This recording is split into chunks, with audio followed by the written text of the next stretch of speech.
নমস্কার বন্ধুরা, জ্যোতি সিম্পল কিচেনে সবাইকে স্বাগত। আশা করি তোমরা সবাই খুব ভালো আছো আর আমিও ভালো আছি। বড়দের প্রণাম আর ছোটদের ভালোবাসা জানিয়ে আমি আমার রেসিপি এখন থেকেই শুরু করলাম।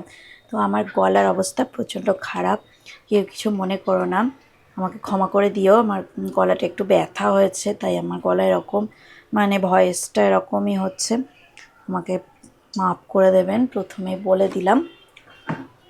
তো আজকে আমি সবার জন্য একটা রেসিপি নিয়ে চলে এসেছি। তো আজকে আমি মাটন রান্না করব, একদম পাতলা একটা ঝোল বানাবো ধনেপাতা দিয়ে মাটন। তো সবাই রেসিপিটা দেখো, স্কিপ করো না, আশা করি ভালো লাগবে। তো কড়াটা আমি বসিয়ে দিয়েছি আর হাই ফ্লেমে করে রেখেছি, আর সাদা তেল দিয়ে আজকে রান্নাটা করব।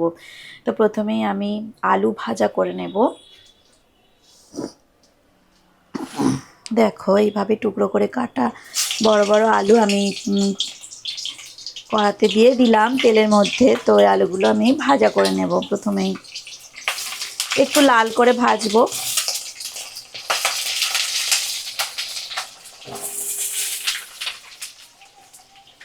আলুগুলো ভাজা হয়ে গেছে, তো আলুগুলো এবার আমি তেল থেকে উঠিয়ে নেব।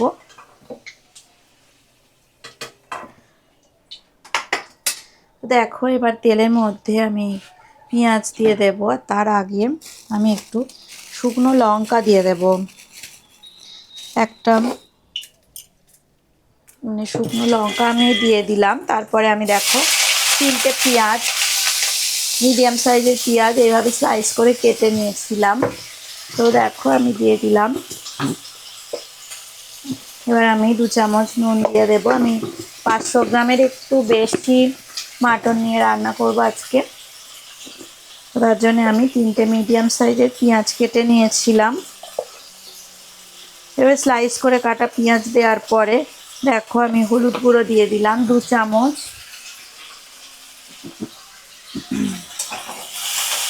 তো নুন পরিমাণ 2 চামচ আর হলুদ গুঁড়ো 2 চামচ আমি দিয়ে দিলাম। তো আমি মিডিয়াম ফ্লেমে রেখে রান্নাটা করে নিচ্ছি।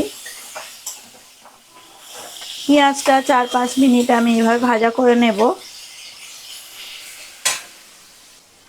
এবার দেখো কুচানো টমেটো আমি দিয়ে দিলাম। আমি একটা বড় সাইজের টমেটো নিয়েছিলাম। আর দেখো আদা রসুন বাটা, আমি 2 চামচ আদা রসুন বাটা দিয়ে দিলাম। 2 চামচ জিরে বাটা দিয়ে দিলাম। 2 চামচ জিরে বাটা দিয়ে দিলাম।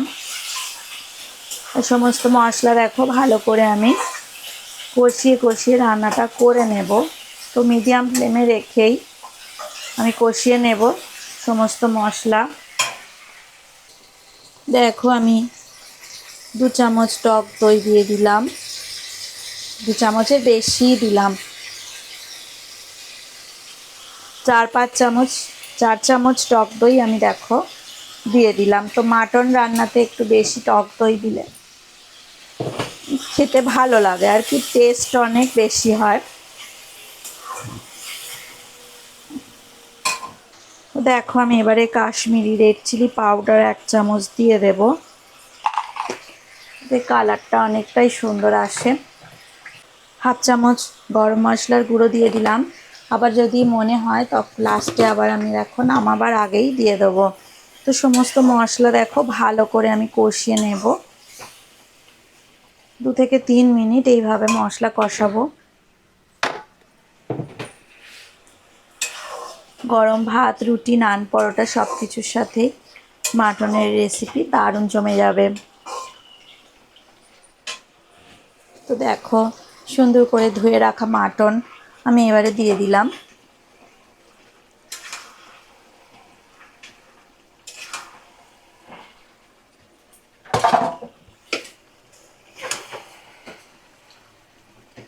মশলার সাথে ভালো করে আমি সুন্দর করে নাড়াচাড়া করে নেব।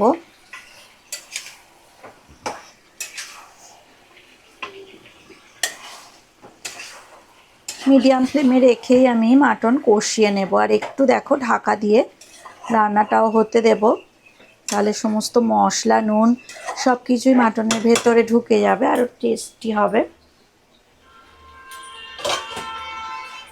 আমি দেখো ঢাকা দিয়ে 10 মিনিট পর ফিরে আসছি। দেখো ঢাকাটা আমি তুলে নিয়েছি, 10 মিনিট হয়ে গেছে। দেখো ভালো করে নাড়াচাড়া করে দেখো আমি এবার জলটা একটু শুকিয়ে যাবে, একটু কষে যাবে, ততক্ষণ পর্যন্ত অপেক্ষা করব। তো ভালো করে একটু নাড়াচাড়া করে জলটা শুকানো অবধি অপেক্ষা করব। তো ভালো করে কষিয়ে নিতে তো হবে, নাহলে ভালো লাগবে না, টেস্ট হবে না মাটনের। তো আমি কিছুক্ষণ ভালো করে নাড়াচাড়া করে নেব, নিয়ে মাটনটা কষিয়ে কষিয়ে রান্না করতে হবে। সমস্ত কিছু মশলাও আমি দিয়ে দিয়েছি, খুবই সুন্দর টেস্ট হবে খেতে। এবার চলো আমি কষিয়ে কষিয়ে রান্নাটা করে নিই, ভালো করে মাংসটা কষিয়ে নিচ্ছি। দেখো মাটন থেকে তেল ছেড়ে গেছে, একদম দেখো সুন্দর তেল ছেড়ে গেছে, আর এই যে সুন্দর করে কষানো হয়ে গেছে। তো মাটনটার মধ্যে এবার আমি গরম জল দিয়ে দেব। তো কষানো হয়ে গেছে, তো এবার আমি দেখো ঝোল হবে একটু, তো পরিমাণ মতো একটু জল আমি দিয়ে দিলাম।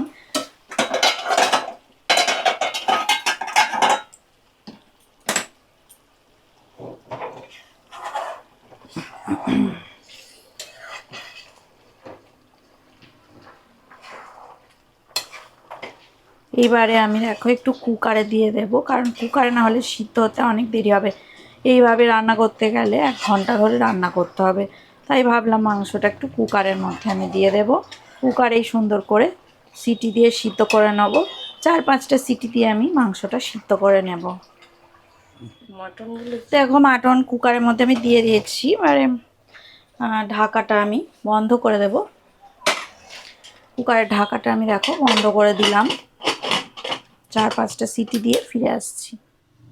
দেখো রেসিপিটা একদম হয়ে গেছে, আর এর মধ্যে দেখো আমি মাঝখানে মানে একবার কুকারটা অফ করে দিয়েছিলাম, আর এই যে ভাজা আলুগুলো রেখে দিয়েছিলাম, তো আলুগুলো আমি এতে দিয়ে দিয়েছিলাম। তো ক্যামেরা সেই সময় অন করা হয়নি, তো তারপরে আমি আবার আর একটা সিটি দিয়ে নামিয়ে নিয়েছি। দেখো আলুগুলো সুন্দর করে সিদ্ধ হয়ে গেছে। তো গ্যাসের ফ্লেমটা দেখো অফ করে দিয়েছি। তো এবার সমস্ত কিছু দেওয়া হয়ে যাওয়ার পর এবার আমি দেখো উপর থেকে একটু ধনেপাতা উপর থেকে আমি ছড়িয়ে দিচ্ছি। তো ধনেপাতা দিলে অনেক সুন্দর হয়, আর শীতকালে রান্নাতে ধনেপাতা দিলে আরোই ভালো লাগে খেতে, অনেক টেস্ট হয়, এই রান্নার স্বাদ অনেক গুণ বেড়ে যায়। তো চলো ধনেপাতা দেওয়া হয়ে গেছে। দেখো মাটনের এই সুন্দর রেসিপি আমি তোমাদের সাথে শেয়ার করলাম। তো রেসিপিটা যদি ভালো লেগে থাকে অবশ্যই লাইক দেবে, শেয়ার করবে, আর কমেন্ট করে আমাকে জানাবে তোমাদের কেমন লাগলো। তো তোমরা সবাই ভালো থাকো, সুস্থ থাকো, আমার রেসিপি এভাবে দেখতে থাকো। আজকের রেসিপিটা এতক্ষণ ধরে দেখার জন্য আর আমার সাথে এতক্ষণ থাকার জন্য সবাইকে অনেক অনেক ধন্যবাদ।